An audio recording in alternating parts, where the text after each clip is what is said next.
Jeshi la Polisi mkoa wa Dodoma linawashikilia watuhumiwa 4 kwa tuhuma za kumiliki silaha kinyume cha sheria, kwamba mnamo tarehe 17 mwezi wa 5 mwaka 2025 majira ya saa 11 za jioni katika eneo la Kikuyu Mission lilopo katika jiji la Dodoma,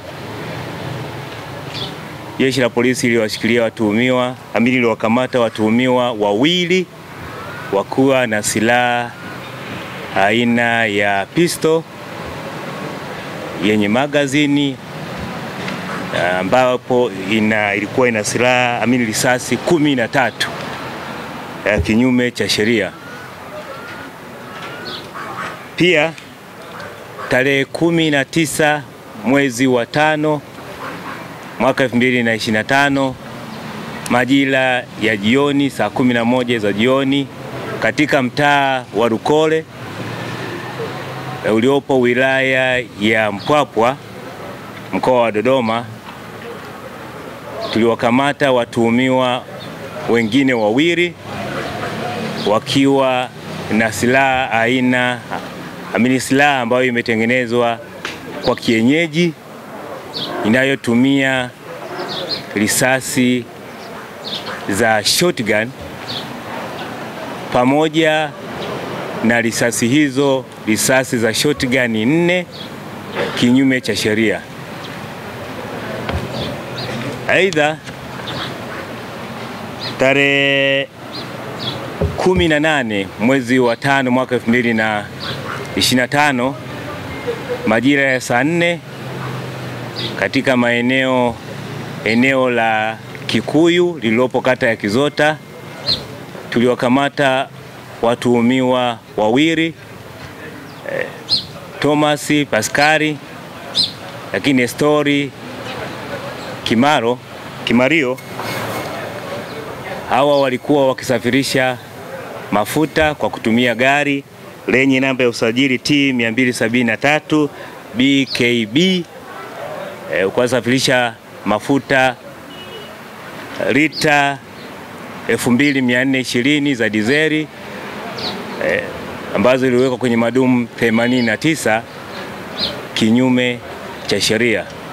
Haya mafuta yanadhaniwa kwamba ni mafuta ya wizi. Vilevile Jeshi la Polisi tumefanikiwa kuwakamata watuhumiwa 57. Hawa watuhumiwa 57 kwa tuhuma za makosa ya wizi na uvunjaji pamoja na kuwa na vifaa vya kuvunjia au vya kufanyia uhalifu. Watuhumiwa 30 wamefikishwa mahakamani, lakini watuhumiwa 27 bado tunaendelea na uchunguzi. Mali tulizokuta nazo ambazo ni za wizi ni TV 6 pamoja na redio 7. Pia tuliwakuta na vifaa vya uvunjaji vya kutendea uhalifu. Basi uchunguzi utakapokamilika, hatua nyingine za kisheria zitaendelea au zitachukuliwa. Jeshi la Polisi linatoa wito kwa wananchi wanaomiliki silaha kinyume cha sheria kufuata taratibu zote za kumiliki silaha na wasalimishe silaha hizo, kwani bado tunaendelea na msako mkali kuendelea kuwatafuta au kuwabaini na kuwakamata watu wote ambao wanamiliki silaha kinyume cha sheria. Kwa hiyo ni vema wakasalimisha silaha hizo katika kituo chochote cha polisi au kwenye uongozi wa serikali za mitaa na serikali za vijiji.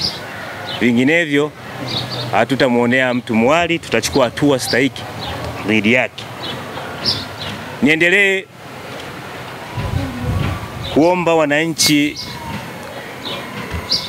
kutoa ushirikiano kwa Jeshi la Polisi mkoa wa Dodoma